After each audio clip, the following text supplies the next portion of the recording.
Okay, so what we're going to talk about this morning is how to increase your sales by turning your customers into members.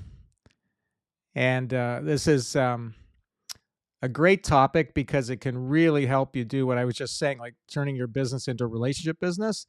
Really useful for that, um, because that really honors those best relationships and helps you hang on to them. So we're going to really talk about why membership is such a cool thing and a useful thing. Um, so, so we're going to talk about increase your sales, and it will increase your sales because if you turn your customers into members, they actually buy 3 times more typically, if not more than that, than a regular customer. So if you have a customer that thinks of themselves as a member, they're going to buy 3 times more than a regular customer. So if you want to make more money from each customer, you want to have this membership idea. So before I get into that, I just want to do a little overview of what this group's about for any of you that haven't come here before.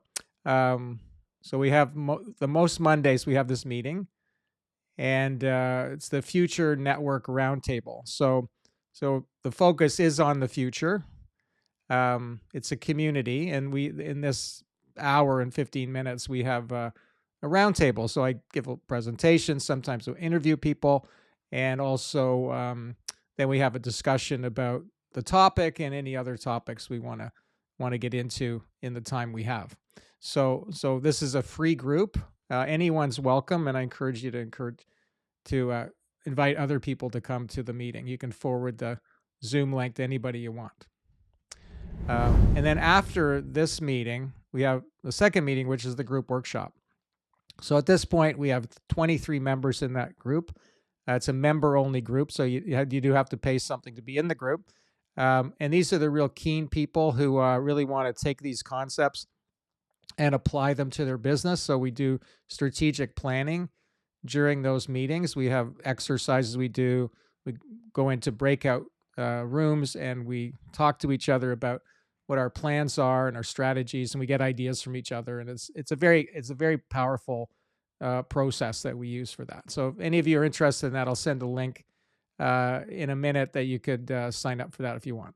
Okay, so that's the general format of the Mondays, and I say it's most Mondays because it's weeks where there's a long weekend or I'm on vacation or something. So, but most Mondays. Okay, so let's get into the topic at hand today, and I would just ask you to leave your questions to the end, if you could, because it'll just be easier. Won't break the flow of this, but you might have some questions. You can certainly put them in the chat as well. I will answer them at the end, though. So if you have a question, you might want to put it in the chat just so you can remember your question. All right, so increase your sales by turning your customers into members. Now, you probably are members of certain companies already. The two that are, well, actually three that are well known. One is Costco, of course. And there's a very good article on Apple News this weekend. It was very appropriate that it came up about Costco. And I read the whole thing, and it was just really interesting to talk about their business model and how the membership is really their whole thing. It's their defining feature of their business. It represents about 2/3 of their profit. That $100 they get as the membership, and they really turn people into rabid customers because you'd have to show your membership card when you go in. I'm sure most of you have had that experience, right? And then you feel kind of special when you go in there. Yeah, I get to go in because I've got my card and they're checking me at the door, and now I'm in, right? Well, at that point, you're just completely ready to buy stuff. Like when I went I went to Costco for the first time, and because people had been told, finally I'll just go. So I went and I spent $1,200, but I felt like I was saving money all over the place, right?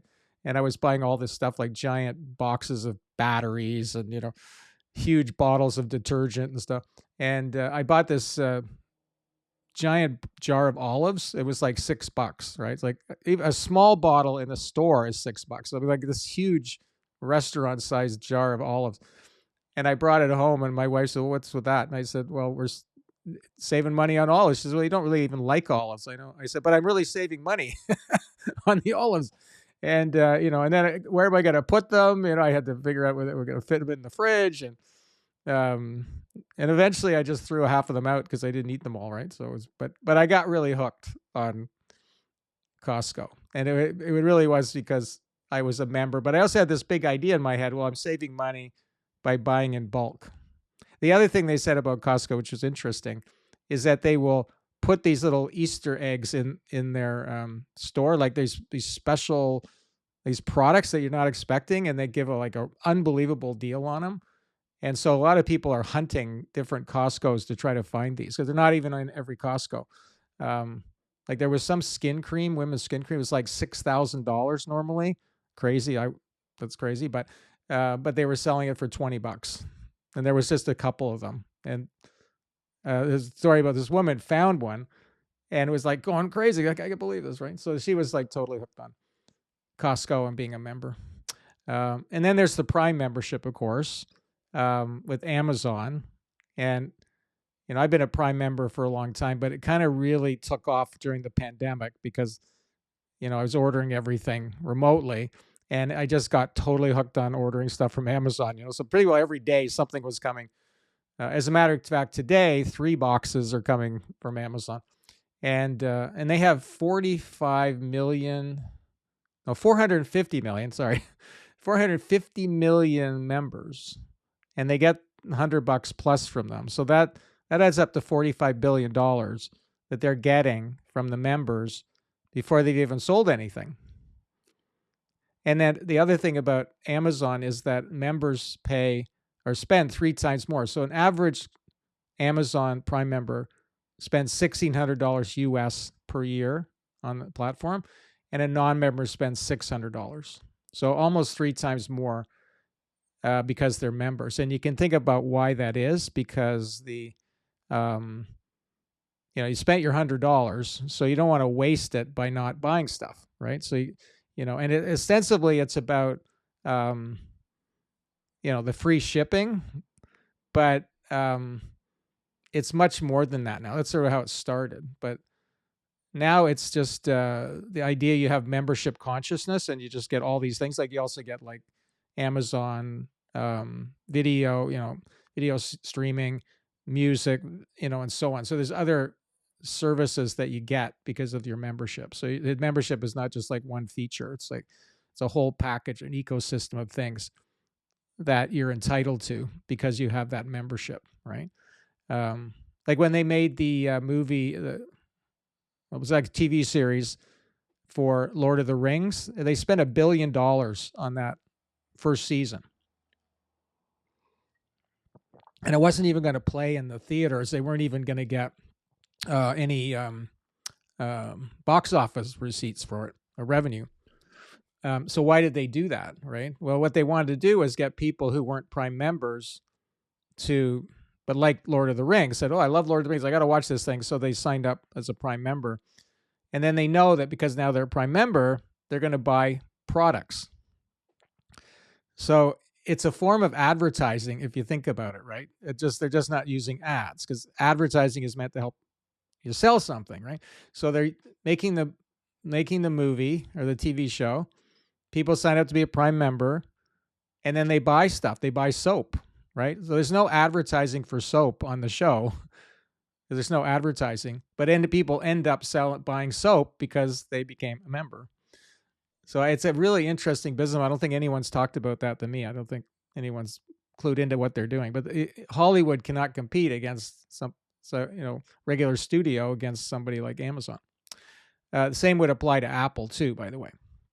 And then of course we have like the long-term membership concept of Amex, American Express. So membership has its privileges. So they were really the first ones to come up with the idea of turning your credit card into a platform for membership. And it was kind of revolutionary. And really the other credit card companies haven't really ever copied it really in any way as effectively. Like for me, I do use my Amex card, my Platinum card, as as a, like, I put all my business expenses on it because I get the points, but I really, that's not the point of me having, because I have other credit cards so they could get points. I use it for all the other things, especially my travel, like even just to get into the lounge at the airport and to get through security quicker. That is what I get for being a member. So I go, yeah, I want to keep being a member. I pay $800 a year for the membership. So even if I didn't buy anything, I would still pay the $800 for those other benefits that you get. And there's much more of them that I haven't mentioned. So those are just three well-known membership programs that are out there. But one of the things people say to me is say, well, there's all these membership programs. I'm already members of all kinds of things. I've got all these membership cards and it's really annoying, and all that. But some people say that. And I go, yeah, but why do you think they all do it? And they don't know. And I say, well, it's because it works. So it'd be crazy for you to say that, well, because I don't, like to have so many membership cards in my wallet or something, which you don't need a membership card, but let's say you had them, you wouldn't necessarily take that and you're giving yourself advice for business based on that. Like, even if you don't like memberships yourself, it might be a good idea to have a membership for your business because maybe your customers would like the membership. All right. So that's a little overview. Now, like, how would you actually pull that off? So, in everything that I talk about in these groups, I do. Okay. Like, there's nothing that I would say in any of these talks that I don't do. Okay. So just so you know that, because sometimes there's people that you're going to get coached by, and if you scratch beneath the surface, they actually don't do the things that they're telling you to do, which seems weird, but maybe they just haven't caught up to walking the talk, but I definitely do. Okay. So my story is helpful when it comes to this concept of membership. So around 1998, I'd been in business over 10 years already, 12 years, and I had a lot of clients. So we had over 100 clients, active clients. We were doing a lot of publishing, and it was kind of a booming business on one level, but it was definitely a hot dog business in the sense that we were doing a lot of low margin work. So we had to do a lot of volume in order to make a big enough profit. So it was a grind.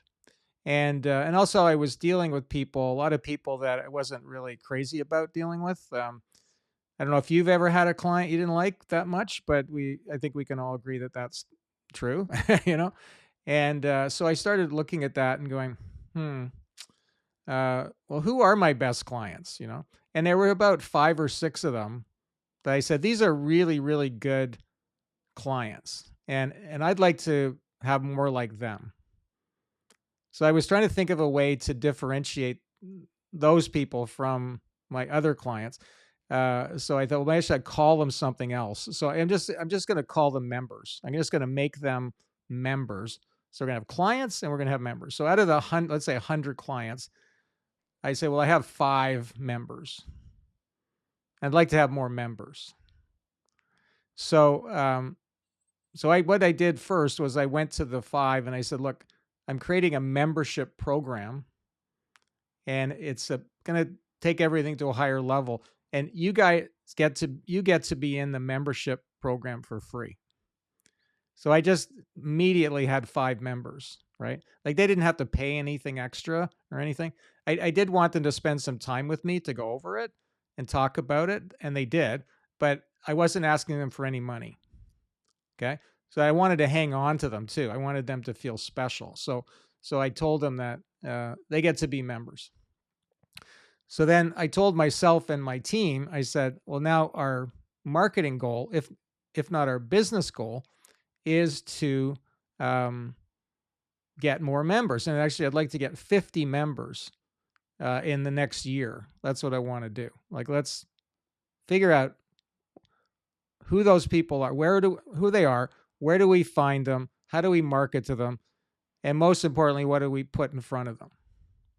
So that really spurred me on to say, well, I have to create a special program for them. And it ultimately became the Big Idea Adventure program. So I said, if we're going to get these gourmet members, we got to put a gourmet meal in front of them. And we can still take a client, but that's just going to be kind of a, you know, not what we're really after. Like somebody comes in, we can still take a client. We're not turning anyone away at this point, but we're really actively looking for members, which really were our ideal type of customer, right? And in a year, we ended up with the 50 because we were just very focused. I said that's the only thing that we should be really working on when it comes to our marketing is that just get the 50. So we kept score. Well, we got 12, now we got 15, and we just kept working. Like, how are we going to get 20? Where are we going to find those people? And who's going to be the next member? So that's been a principle that we've worked with forever since, is that all we have to do is think about who's going to be the next member. Where are we going to find the next member?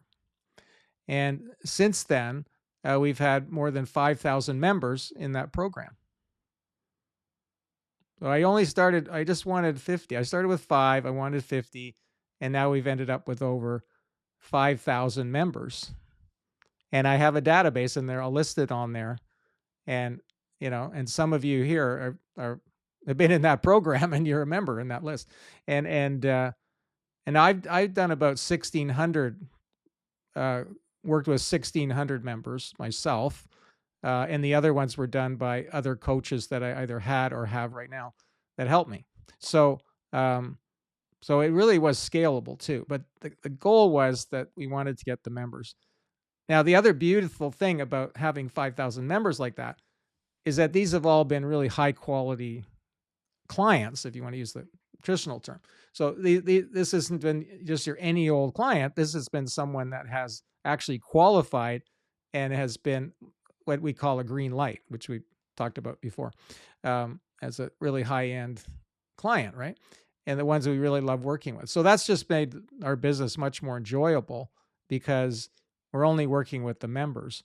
Now, at a certain point, I decided to give up the idea of having clients. So I used to give people a choice. I say you can be a client or you can be a member. But once we had enough members, I said, well, we don't really want clients anymore. So I actually sold off the old factory client business. So I sold off that book of business, basically, to my partner. And I said, it's fine. We'll still work together and I can send you clients and stuff. But then he was actually giving me a commission now for sending him the clients, you see. But I was keeping the members. And so I just eventually just kind of, let my booster rocket go kind of thing. And I was out in orbit now with my program. And so that was a really kind of a powerful day, realizing, okay, we don't need the clients anymore because we have enough members. And we've really got a head of steam here. So there's no point doing that kind of work anymore because we don't need it to do that kind of work anymore. Now, the other thing that happened, of course, with this is it did elevate what we do. Okay. So before that, when we had the clients, we were mostly like I call plumber. We were plumbers, marketing plumbers. And I said, well, we really want to be as marketing architects, big idea marketing architects. We want people to hire us for that. So once we got the members going and we were doing that, then that's the business that we became. We became big idea marketing architects. And there were lots of other plumbers out there. So I said, well, I must just get rid of that part of the business. Yeah, I can still make money from that, but that isn't our main business. So this is a way to scale your business in a fashion that's much more powerful because they talk about 10X and there's been books written about that. And I read them and I go, okay, well, you got missing one thing. It's like, what are you 10Xing? Are you going to 10X, have 10 times more hot dog clients? You could, on the face, that would be what you'd think you're going to do. But what if you say, well, what if I had 10 times more members, right?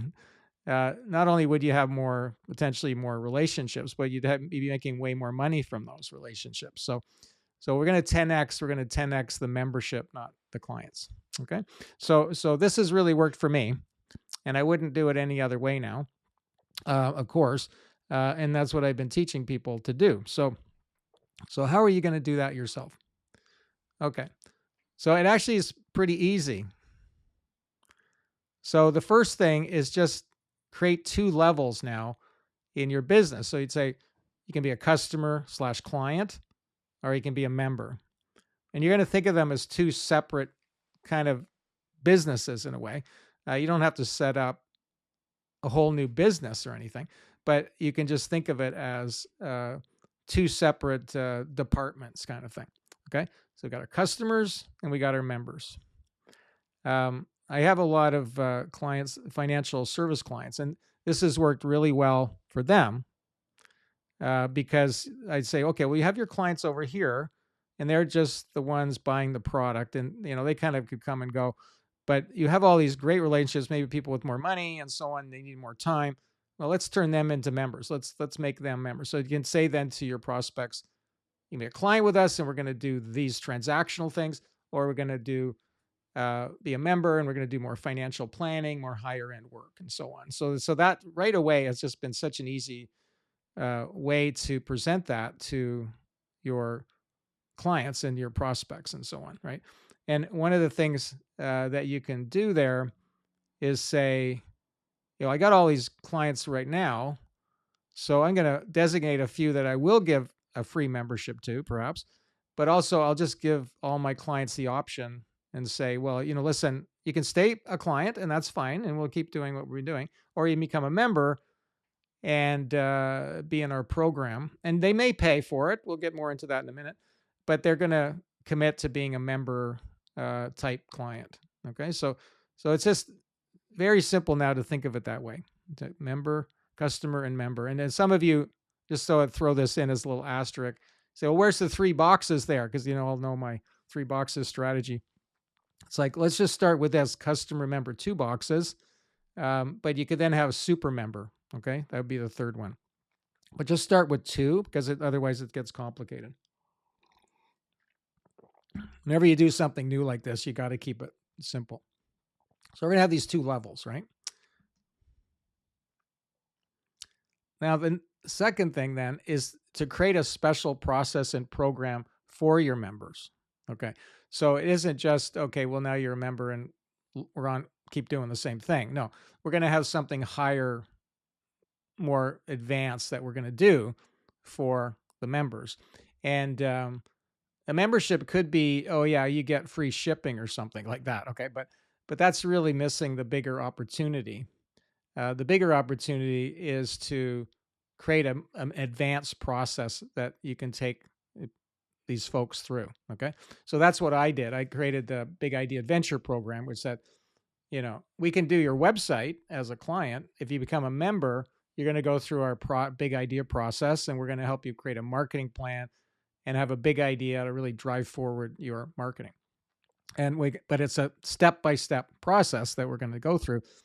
So you have to be willing to participate in that. They loved the sound of it. It sounded very organized. And if you sign up for, after the sort of free portion, you sign up for the rest of the process, then you become a member. So the members are people who are going through your special process. And so this then forces you to say, well, what is my special process? What am I going to do that's going to take everything to a higher level? And if you think of it as a transformational thing, it's quite helpful. So you'd say, here's the ideal I'm trying to help people get to. This is where they are now, which is not ideal. And I have a process to get them from that non-ideal to that ideal condition. And that's what you're figuring out. So what are the steps that have to happen for them to get to that place, right?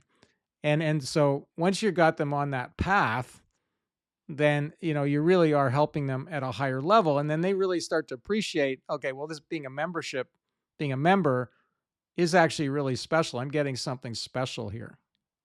So that's how we want people to feel like, and you can't get this anywhere else. This is it. You go somewhere else, you're going to be a member. You're just going to be a regular customer. But if you stay here, you're going to be a member, and you're doing the special thing. Okay, so what's that special process and program that you would have for your members? Now, the third one is an extremely important concept, and I really had this one nailed down right from the beginning from a lot of the other experience I had. Because I told people, I said, this program, this membership is not for everybody. So when I would present, we have these two levels, basic and advanced, the client member. Um, I said, well, not everybody gets to be a member. It's not actually good for everyone to be a member. You got to be ready to be a member. You have to be committed for being a member. Um, you have to be a certain type of person, have a certain type of company, perhaps, and um, and that, of course, made everybody want to be in the program even more. And then when they did get in, they were very excited because they got accepted. So it's kind of human nature to feel that way. If somebody's saying, "Well, you might not be able to get in," then you really want to get in, no matter what there is inside. You just want to get in because you don't want to be left out. So, so that's a good marketing thing, but it's also good for you to create that criteria because and qualification because it does force you then to say, well, who would I let in? What would I have to do to figure out who should get in and not get in?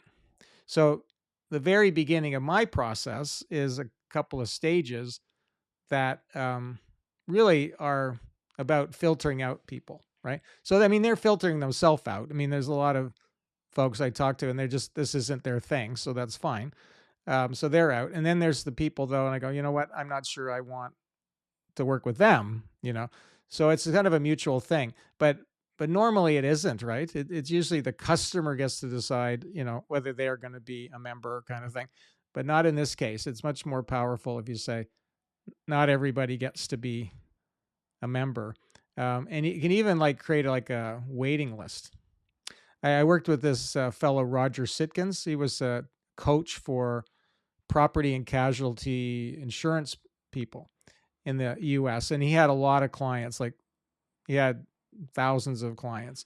Um, so we worked on the membership. And so he created it's called the Sitkins 100. And he said only 100 people are going to be allowed in this. And you have to have a certain criteria, but the key was the 100, right? And so all these people immediately signed up because they, well, I don't want to miss out here. And he got 100, and then he got another 50 that ended up on a waiting list. And he didn't like go, okay, forget the waiting list. I'll just take the other 50. He always kept the waiting list, right? Because one of the things that allowed him to do was always have enough members, of course, but also he could gradually keep raising the price of the membership. And people would groan a little bit, but then they go, yeah, but I don't want to be not in the membership because there's a waiting list. There's people waiting. If I leave, I'm not going to be punishing Roger. I'm just going to be punishing myself because someone else is going to come in and grab my spot, and that'll be it forever. So that might sound really, I don't know what, Machiavellian or something, but it's good marketing, right? It's really good marketing, and it really made the people in the program really committed and and engaged in being a member. So in the membership we have in the group after this, it's definitely not for everyone, and we don't let everyone in it. Like that's just is true. So, um, there's I have to protect the group. So if there was someone I thought, you know what, they're just not going to be good in the group, I'm not going to let them in. So number 4 is to cultivate membership consciousness. So it isn't just right at the beginning, oh, you're a member now, great, and never mention it again. Like you want to continually be telling people that they're a member, and you say, oh yeah, as a member now, you get this other special thing that we've just added on. So you're continually reinforcing the idea that these folks are members, and that they're special, right? And they're getting things that the non-members aren't getting. This definitely at a certain point makes people very conscious as, oh, I'm a member, right? And then that sinks in so deeply that they feel it's part of their identity. Now, once they have that consciousness, then they're in a much, you know, more likely to buy more things from you, for example, because, they keep, whenever they think of buying something, they think of you first, right? Because I'm a member. Why would I go somewhere else? That would be almost disloyal to do, you know? And I thought of the Apple store, right? So usually I visit some city in downtown, there's usually an Apple store there, and I'll go inside, and they're pretty swanky these days. I used to work in an Apple store, so I was the first one, and in Canada, and so back in those days it wasn't quite as fancy or anything, but it was a cool store, but now it's like, wow. And the thing is, it's sort of like a clubhouse. So the people that are in there, they're kind of they feel like members, right? Like I remember at the Eaton Center here in Toronto, they had Microsoft store and Eaton and an Apple store right beside each other. And I actually spoke at the Microsoft store. I did a talk at the Microsoft store, which was weird because I was really a total Apple guy, right? Like I walk in with my Apple computer and my iPhone, and I'm giving a presentation at the Microsoft store. So that was weird. But what was weirder was I really got this sense, okay, when I'm in the Microsoft store, the people walking around here are customers, okay? But when I'm in the Apple store, these people are members. There's a whole different membership consciousness there, that they felt I'm part of a group, I'm part of a community, right? And so that's very powerful, and that was something that Apple has really cultivated, um, whereas Microsoft hasn't. I think because they had everyone on Windows and using MS DOS right from the get go and everything. So they just figured, well, we have users, but users is not the same as members. And Microsoft bought LinkedIn, and they've invested in OpenAI in an attempt to get a membership, but because LinkedIn is has membership, but never really a membership around Microsoft. So they haven't really been able to get that to happen. Not that Microsoft is suffering in any way, I think pretty well. But think of what if they had a membership, then they might be even bigger. So we want to have that membership consciousness, get that happening. And then the fifth thing is eventually, if you want, you don't have to, but if you want, you can eventually let go of your customers. So you can just say, either just do it by attrition, which is kind of partly how I did it. I just didn't look for any more clients or customers. I only wanted members, so they sort of trickled away. But at a certain point, I just said, you know what, I just don't want them at all. So I sold them to my partner, and or the business to my partner, and that was a really kind of a cool thing, because at that point, we had really given up running the hot dog stand. I didn't have to think about it anymore. I wasn't thinking about hot dog stand at all. I was running a gourmet business now. And so it was that transition phase. So this is why I talk a lot about, you got your old factory, we keep it running this way it is, and that's our customers. We have the new factory, that's going to be for the members, and that's the future. And as we build that up slowly but surely, get it bigger, eventually we're going to be looking at that old factory and going, what do I really want to be spending much time there? Why am I there? Why do we even want to go there? And you'll just be like, that's it, I'm good. I don't need those anymore. And you'll be in a whole different place now. So once again, I talk about scaling. That's a weird expression, because of scaling the hot dog stand might actually be the worst thing you could ever do. Whereas you make the leap to a membership kind of business, then that's a whole other kind of business that could actually have less relationships, less work, and make more money. Because that's ultimately the benefit of this, is that you'll be working with people that you really like, right? You'll be doing much higher level work, which means you'll probably be charging them more at a higher profit.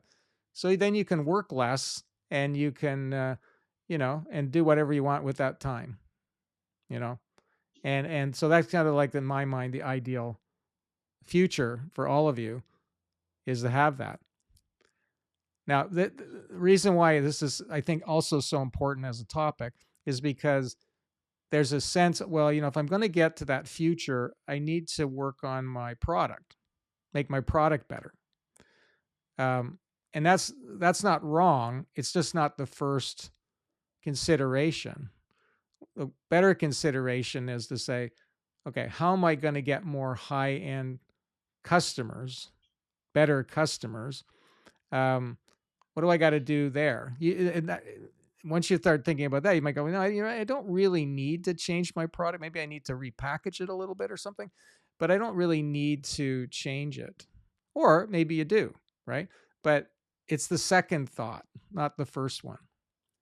So once you start thinking that way, um, you can really break through into something better. Which, with the product one, it's like you're really taking a lot of risk there, because you don't know if that product will really be the one. You can invest a lot of time and effort making the product better. It may not work out, but why not work on making a better customer? So in a sense, that's what we're doing. We're inventing a better customer by turning them into members. And so this is what I think is the future for anyone that really wants to grow their business in the right way, is to have members. There's lots of businesses that do this. Like Harley Davidson. Um, I don't ride a Harley Davidson. Okay, I'm not riding a motorcycle any day soon, but they have something called HOGS, Harley Owners. What is it? Harley Owners something group, riders group or something. What's the G stand for? I don't know. But that's a membership for the people who own a Harley Davidson, right? Um, and they have all kinds of events. They bring people together. They ride together, but they also have, like, events that happen, and it's really smart on the on Harley's behalf, because they realize that, okay, well, they have the motorcycle, but they could always get another motorcycle. But once they're part of this membership and they're part of this community, they would really be really hesitant to leave the community and get another motorcycle, or show up with another kind of motorcycle. Can you imagine? That wouldn't be good. Okay, so it's really quite brilliant what they've done. You can take a look at it if you go to their website. It's all there. And so any kind of business can use this. And it just is my final point, because it keeps coming up in all my talks. People say, well, there's all these members. Everybody's got a membership, and what's the unique about that? Why would that be? Why should I do that? Maybe I should do something differently. I said, well, the reason why everyone has these memberships is because they actually work, and a lot of people like being members in these things. So that's the that's a one little hesitation that some people have about this. But I go, yeah, don't be your own focus group. Okay, don't take your own advice on that kind of thing. Like, oh, I have a preference, I don't like being a member of things. It doesn't mean you couldn't have a membership yourself, right? Okay, so that's the idea of members. All right, so